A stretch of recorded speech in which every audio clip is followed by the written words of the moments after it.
নির্বাচন বাতিল বলে ঘোষণা করে নির্বাচন কমিশন। তাই আজকে 293টি আসনের গণনার সর্বশেষ আপডেট আপনারা তাকিয়ে থাকুন কলকাতা টিভির পর্দায়। আমাদের স্ক্রিনে যেমন সেই যে সর্বশেষ আপডেট ফুটে উঠবে, তার সঙ্গে সঙ্গে থাকবেন রাজনৈতিক দলের মুখপাত্ররা, তারা তাদের প্রতিক্রিয়া জানাবেন। এই মুহূর্তে আপনাদের জানিয়ে রাখি যে বিভিন্ন কেন্দ্রে, মোট 77টি কেন্দ্রে এই ভোট গণনা চলছে এবং বহু রাউন্ডে গণনা হবে। তার মধ্যে শীতলকুচি এবং দিনহাটার যদি আমরা দেখি, সেখানে প্রায় 24 রাউন্ড গণনা হবে। বাকিগুলো মোটের ওপর আমরা যা দেখতে পাচ্ছি এখনো পর্যন্ত 16 থেকে 20 রাউন্ডের মতো গণনা হবে বিভিন্ন টেবিলে।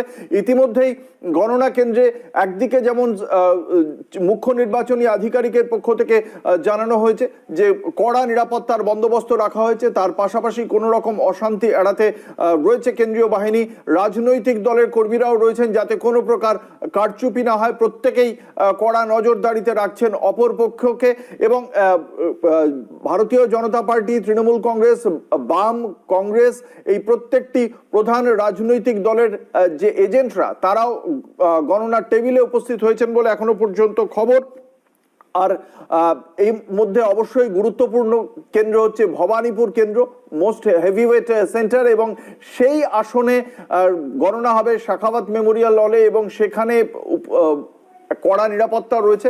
এই মুহূর্তে আপনাদের জানিয়ে রাখি কংগ্রেসের পক্ষ থেকে বিক্ষোভ প্রদর্শন করা হচ্ছে বালিগঞ্জ গভর্নমেন্টের স্কুলের বাইরে। সেখানে গণনার আগেই বিক্ষোভ প্রদর্শন করা হচ্ছে কংগ্রেসের পক্ষ থেকে। কথা বলছে না তৃণমূলের বিরুদ্ধে, সব চুপ করে আছে। আমরা পুরো গণনায় কংগ্রেসের এজেন্টদের বসতে দেওয়া হয়নি বলে অভিযোগ কংগ্রেসের কর্মী সমর্থকদের।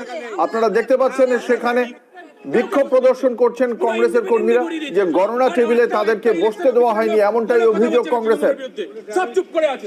আমরা পুরো বিদ্রোহ করে নিয়েছি, কাউন্টিং শুরু করতে দেব না যতক্ষণ অবধি ইসিআর গাইডলাইন মেনে বসতে না দেবে। আপনাদের কি ভেতরে